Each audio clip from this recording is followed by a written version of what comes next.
아멘.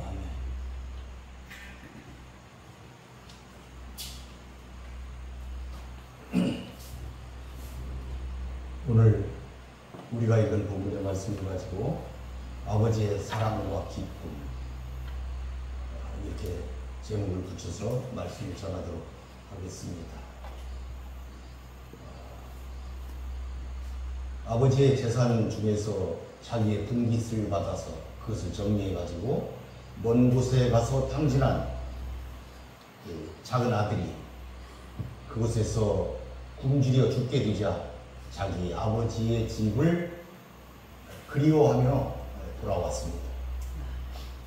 그런데 그 아버지는 아무런 추궁도 하지 않으시고 껴안고 좋은 옷을 입히고 손에 가락지를 띄우고 발에 신발을 신기고 송아지를 잡아 잔치를 베풀었습니다. 그때 그 일을 당하였던 그때 일어난 마다들과의 비밀입니다. 25절에 보니까 마다들은 밭에 있다가 돌아와 집에 가까이 왔을 때에 풍악과 춤추는 소리를 듣고 한 종을 불러 물었다. 이렇게 기록이 되어 있습니다. 그랬더니 종이 대답을 했어요. 당신의 동생이 돌아와 살찐 송아지를 잡았다. 동생이 와서 살찐 송아지를 잡았다. 이렇게 대답을 했던 거예요. 여러분, 이 비유의 1차 대상이 누구냐? 바리새인과 서기관들이죠.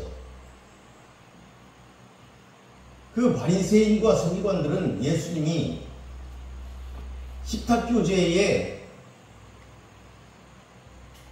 주인들을 초청하는 것, 그러니까 세리들을 부른 것,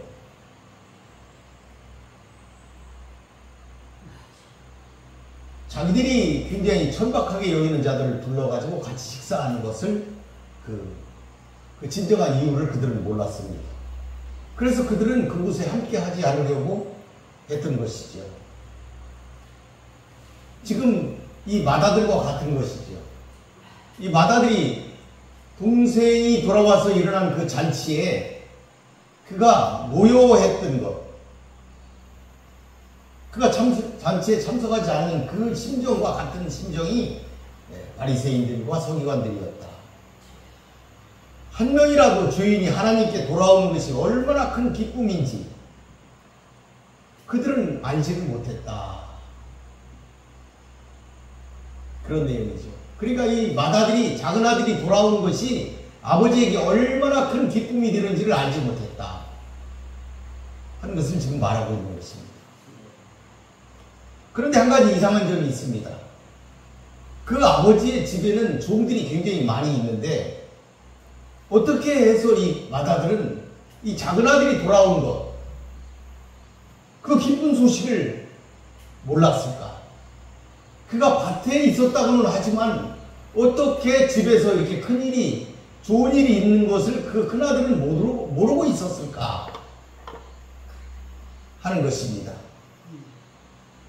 이 큰아들은 작은아들과는 달리 아버지의 곁에서 항상 함께 있었습니다. 같이 지냈습니다.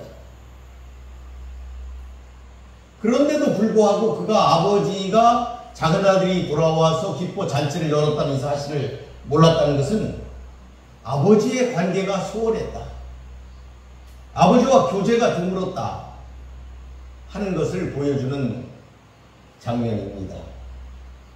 아버지가 진정으로 원하는 것이 무엇인지 맏아들은 알지를 못했다 하는 것을 우리가 알 수가 있습니다. 이렇게 맏아들이 상징하고 있는 바리새인들과 서기관들, 그들은 하나님을 잘 알고 있다고 자부하고 있던 사람들이었습니다. 그들은 율법을 소유했습니다. 율법에 대한 열정 또한 굉장히 깊었습니다. 대단했습니다. 그래서 모든 사람들은 그들을 존경했고 그들의 의는 어떤 사람도 따라갈 수 없을 정도로 여겨졌습니다. 스스로도 의롭게 여겼습니다.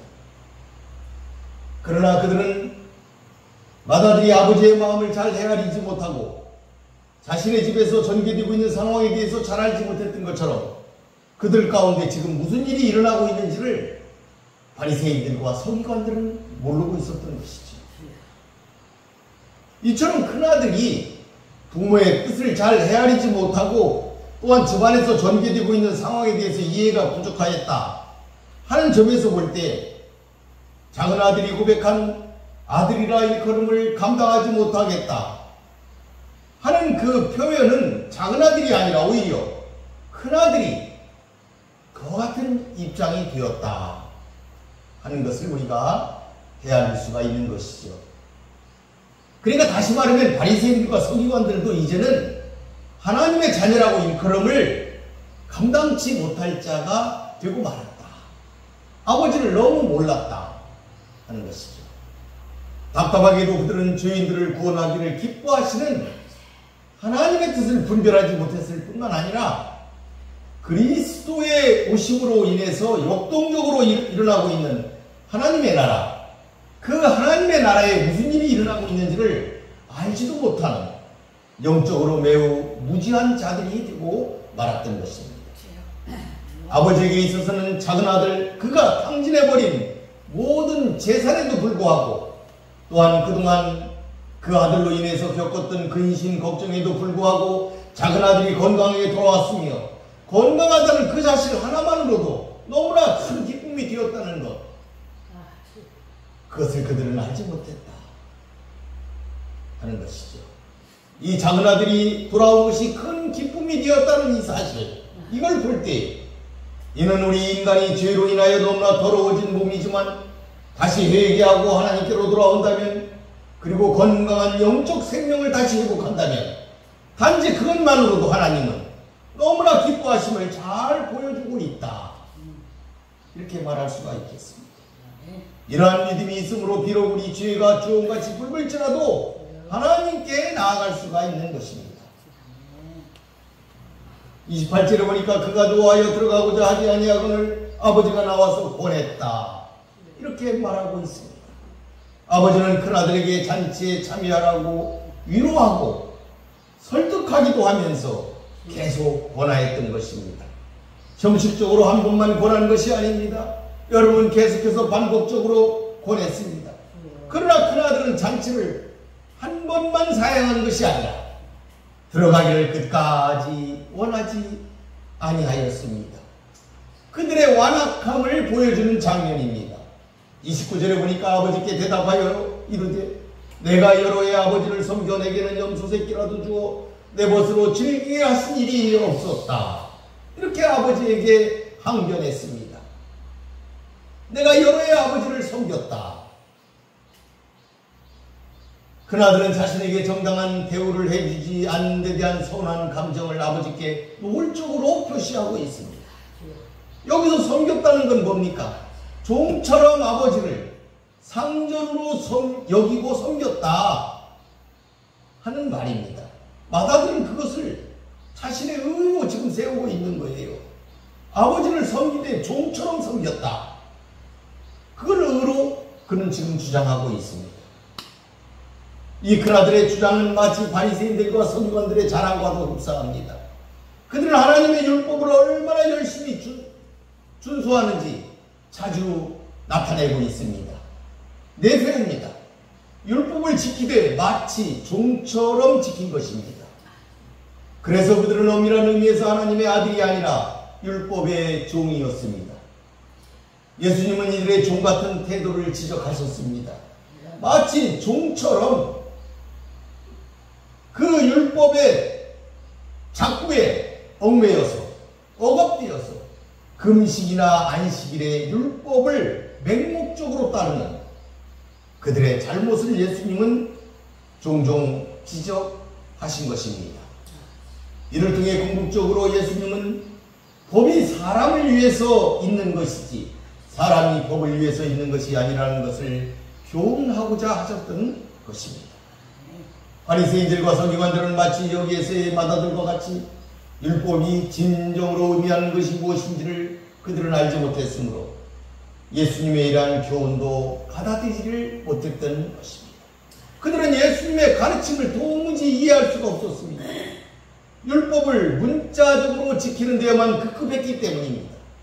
그래서 그는 다시 얘기했어요. 명을 어김이 없었다. 이 율법을 얘기하는 거예요. 명령은. 그런 율법처럼 아버지의 말씀을 하나도 거스르지 않고 지켰다. 그가 아버지가 명하는 것을 지켰다는 사실을 얼마나 큰 의의로 여기고 있는지 어김이 없었다. 이렇게 표현하고 있습니다. 즉 그는 아버지가 명한 것을 결코 어긴 적이 없었습니다. 그야말로 큰아들은 아버지를 종이라는 분리 안에서 섬겼던 것입니다. 하라는 대로 했다 이 말이죠. 이는 곧 바리새인들과 서기관들의 율법에 대한 태도를 의미한다고 볼 수가 있습니다. 그들은 하나님의 자녀라는 인식과 기쁨은 느끼지 못한 채 단순히 의무감에서 하나님을 섬긴 것입니다. 아버지와의 인격적 교제는 고사하고 율법을 문자적으로 지키는 데에만 급급했습니다. 정녕 하나님의 율법을 모두 지키는 자는 결코 있을 수 없음에도 불구하고 그들은 잘못된 착각을 빠져서 자신들이 율법을 어김없이 모두 지키고 있다고 생각했고 또 그것을 자신들의 의로 여겼던 것입니다. 그러므로 먼저는 바리새인들과 서기관들의 자기 의를 내세우는 우월감, 자만심 이것을 단적으로 지적하고 있다. 이렇게 볼 수가 있는 것이죠. 내게는 즐기게 하신 일이 없더니 지금 아버지한테 계속 항변하고 있는 거예요. 자신은 아버지의 명령을 어김이 전혀 없었는데 아버지는 단 한 차례도 호의를 자신에게는 베풀지 않았다. 이러고 지금 화를 내고 있는 것이죠. 왜 화가 났습니까? 아버지가 동생을 편애한다. 이렇게 생각했던 거예요. 자신에게는 한 번도 이렇게 잔치를 베풀어 준 일이 없는데 재산을 탕진한 동생이 돌아오자 잔치를 베풀었다 이 말이에요. 편애하고 있다. 동생을 더 사랑하고 있다. 이렇게 그는 도무지 동생을 이해하지 못했던 것이죠. 둘째는 아버지 처사가 공의에 온난다. 이렇게 본 것이죠. 그러니까 선하고 의로운 자기에게 상을 베풀어야지 악한 동생에게 상을 베풀었다 이 말이죠. 권선징악이 잘못됐다 이렇게 본 거예요. 그 잔치는 당연히 자신을 위한 것이 되어야 되는데 그렇게 하지 않았다. 아버지가 의롭지 못하다. 이렇게 지금 항변하고 있는 것이죠. 이러한 마음과 태도, 아버지에 대한 불만, 이건 바리새인들과 서기관들의 강팍한 그런 마음을 잘 표현하고 있습니다. 자신들은 의인이라고 여기는 반면 죄인과 세리는 더럽다. 이렇게 구분해가지고 도무지 조금도 동정하지 않고 있는 그들의 교만한 마음, 그들의 모습, 그것이 여기에서 지금 노출되고 있다. 이렇게 볼 수가 있는 것이죠. 사실 그들은 큰아들과 같이 아버지의 전 재산을 상속받을 자들이었습니다. 그럼에도 불평을 일삼았다는 것은 한마디로 자신들에게 주어진 엄청난 축복과 영적 특권, 그것을 알아채리지 못했다 하는 것입니다. 아버지와 늘 함께 있었던 그 축복이 얼마나 귀중한 것인지 그들은 알지 못했습니다. 그들은 돌아온 아들을 반기고 성대한 잔치까지 벌여주는 아버지에 대해 불평하고 있는 큰아들처럼 현세의 기득권을 지키려는 그 노력, 그것 때문에 죄인과 세리를 인정하지 않는 배타적인 독선에 그들은 빠져 있었던 것입니다. 30절에 보니까 아버지와 살림을 장녀들과 함께 삼켜버린 이 아들이 돌아오매 이를 위하여 살찐 송아지를 잡았습니다. 장녀들과 함께 삼켜버렸다. 이렇게 표현했던 거예요. 근데 작은 아들이 방탕했다. 이걸 지금 큰아들이 지금 얘기하고 있는 거예요. 맏아들이. 그런데 이 성경에 보게 되면 작은 아들이 호랑방탕하여 재산을 허비했다 이런 말이 있는데 장녀들과 함께 재산을 탕진했다 이런 말은 거기에 없지요. 그러니까 그 작은 아들이 정말 장녀들과 함께 재산을 탕진했는지는 알 수가 없는 것이죠. 이 큰아들의 지금 추측을 얘기하고 있는 것입니다. 그러니까 이런 질타, 이 맏아들이 작은 아들을 향해서 뱉는 이 질타가 자기 심중에 은밀히 간직되어 있던 그 욕망을 지금 나타내고 있는 것이 아니냐 이렇게 볼 수도 있는 것이에요. 그러니까 이게 큰아들은 자기도 하고 싶어하고 자기도 나가서 놀고 싶고 자기도 나가서 뭔가 죄 속에서 이와 같이 범죄하고 싶은 그 욕망을 그것을 반영하는 것이 아니냐.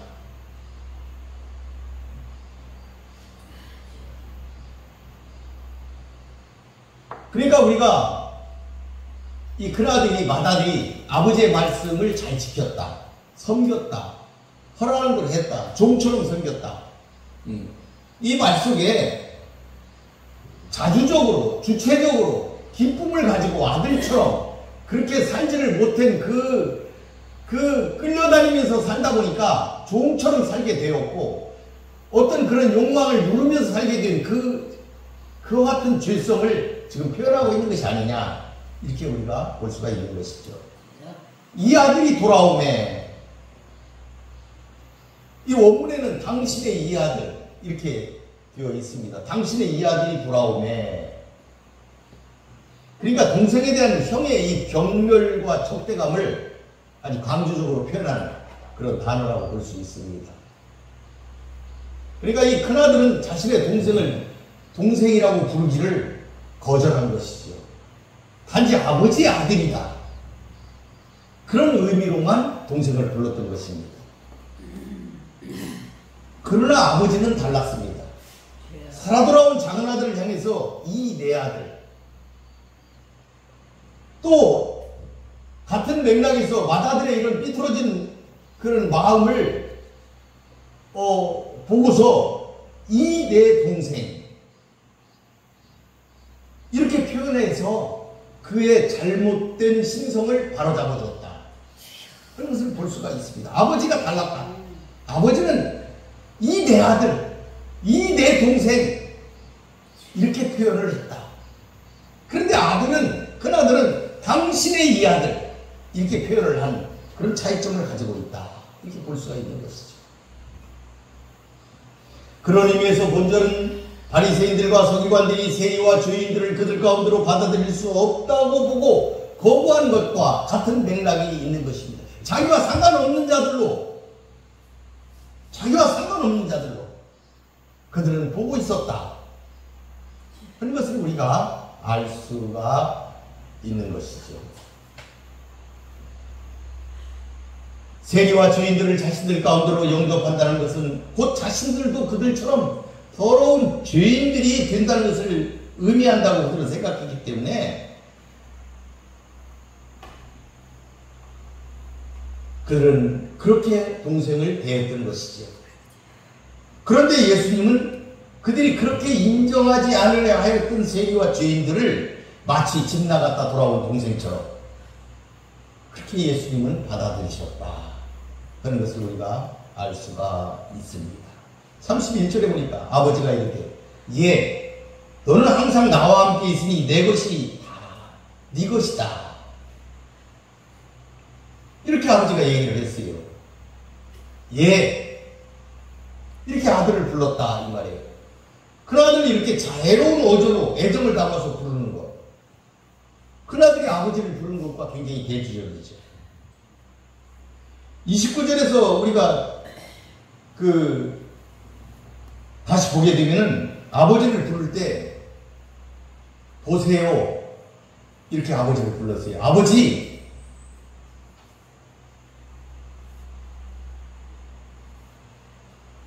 여러분 29절에 뭐라 그랬어요? 아버지께 대답하여 이르되 이랬어요. 내가 여러 해의 아버지를 섬겨서 이렇게 얘기를 할 때 그가 아버지께 아버지 이렇게 얘기를 하고 아버지께 항변을 시작한 게 아니고 보세요. 이렇게 원문에는 이렇게 되어 있다 이 말이에요. 화가 나니까 아버지를 막 부르는 거죠.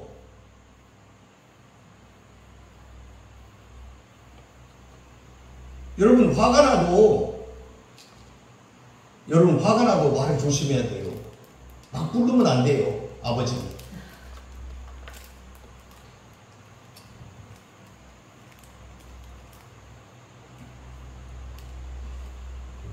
이렇게 아들이 그 아버지와 동생을 막 대하는 것을 보게 되면 그가 얼마나 큰 적개심을 가지고 있는지 그걸 보여주고 있는 거예요.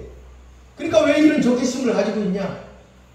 자기는 종이라는 의식 속에서 살았기 때문에 이런 것이 생긴 거예요. 아들이라는 의식 속에서 산 것이 아니고 아버지와 하나됨의 삶 속에서 산 것이 아니고 자기는 종처럼 그저 순종하면서 하라는 대로만 하고 살았다는 것. 그걸 나타내주는 표현들이다. 볼 수가 있죠. 그런데 이 큰아들을 아버지는 자애로운 어조로 애정을 담아 지금 부르고 있습니다. 이는 자신이 누리고 있는 특권을 알지 못하고 분개하고 있는 아들을 향해 아버지의 깊은 사랑의 마음을 단적으로 표현한 것이다. 이렇게 볼 수가 있는 것이죠. 항상 나와 함께 있다. 너는 항상 나와 함께 있다. 아버지는 작은 아들이 먼 나라에서 랑망탕하게 흉년과 무일푼으로 인해 굶주리고 있었을 때도 맏아들은 늘 자신과 함께 있었음을 상기시키며 그를 지금 위로하고 있습니다. 즉 큰아들은 항상 아버지와 함께 있었습니다. 지금도 아버지와 함께 있음을 상기시키고 있는 것입니다. 그러나 큰아들은 자신의 이러한 특권, 이런 큰 축복을 제대로 알지를 못했다 하는 것입니다. 지금 이 비유의 교훈의 대상이 되고 있는 바리새인들과 서기관들도 역시 엄청난 특권을 누리고 있었습니다. 그들은 유대 종교 지도자로서 높은 지위와 신분을 지니고 있었고 율법에 대한 해석권도 지니고 있었습니다. 그래서 이것으로 인해서 그들은 존경과 부러움이 대상이 되었습니다. 시장에서는 언제나 인사를 받았습니다. 언제나 잔치에서는 상석에 앉았습니다. 그런데도 그들은 자신들에게 주어진 특권을 감사하고 선용하기는커녕 반대로 아무런 기득권도 없는 죄인들을 정죄하고 멸시하고 하나님의 은혜 안으로 들어오지 못하도록 배척하기가 일쑤였다 하는 것입니다. 어디 그뿐입니까? 그들은 죄인들을 영접하시는 예수님에 대해 본 비유의 큰아들처럼 원망을 늘어놓았고 모든 자에게 동일하게 임한 하나님의 사랑을 인정하지 않았던 것입니다. 이 얼마나 교만하고 독선적인 모습이겠습니까? 아버지는 아들에게 얘기했습니다. 내 것이 다 네 것이다. 이렇게 아들에게 말했어요. 아버지는 모든 것이 큰아들의 소유다. 앞으로도 이것은 계속된다. 변하지 않는다 하는 점을 천명한 것입니다. 이 표현은 큰아들이 아버지의 재산을 법적으로 상속받는 자이다 하는 것을 의미합니다. 사실 큰아들은 그 집의 주인이나 다름없었습니다. 왜냐하면 아버지의 모든 것이 다 그의 것이었기 때문입니다. 그런데 문제는 큰아들이 이를 누리지 못했다는 데 있습니다. 큰아들은 스스로 아버지의 명을 지키되 종이 주인의 말을 지키는 것과 같은 엄격함으로 지켰습니다. 비록 아버지의 관계가 그리 원만한 것은 아니었다 할지라도 그러나 그는 당당한 상속자였습니다. 즉 그의 동생이 돌아온다고 해도 그의 권리에는 아무런 영향이 없습니다. 그런데도 큰아들은 아버지와 동생에게 정의를 표출하고 있었던 것입니다. 이런 큰아들을 향해 아버지는 지금 작은아들이 돌아왔어도 큰아들의 상속권은 분명히 지켜진다는 사실, 그걸 지금 밝히고 있는 것입니다. 이 말은 무엇입니까? 유대인으로 대표되어 있는 바리새인들과 서기관들, 이들이 우리 이방인들이 하나님의 백성으로 받아들여줘도 하나님의 아들로 예수 그리스도의 은혜를 통하여 되어진다 할지라도 그들의 권리에는 아무런 지장이 없다 이겁니다. 우리가 그들의 자리를 빼앗은 것이 아니다 이 말이에요.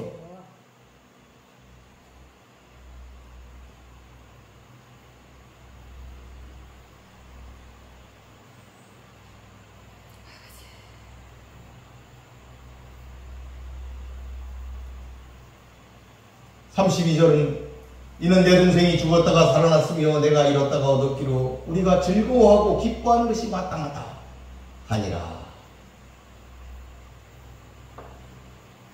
여러분, 이 아버지는 자신을 비난하고 작은아들을 미워하는 큰아들의 말에 그를 꾸짖거나 그 항변에 대해 변명하지 않았다 하는 것을 보여주고 있어요. 아버지는 자신을 변호하거나 작은아들을 옹호하기보다 함께 같은 마음으로 즐거워할 것을 큰아들에게 촉구하고 있는 것입니다. 아버지의 사랑을 알 수 있는 대목입니다. 아버지가 사랑을 표현하는 방법입니다.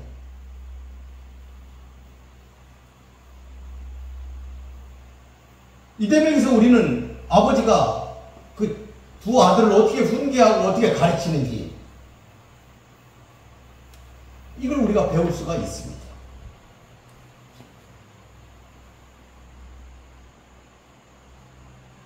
이 아버지는 작은아들이 돌아왔을 때도 그를 꾸짖지 않았어요. 큰아들이 아버지에 대해서 항변을 해도 그를 꾸짖지 않습니다. 그를 감싸고 있습니다.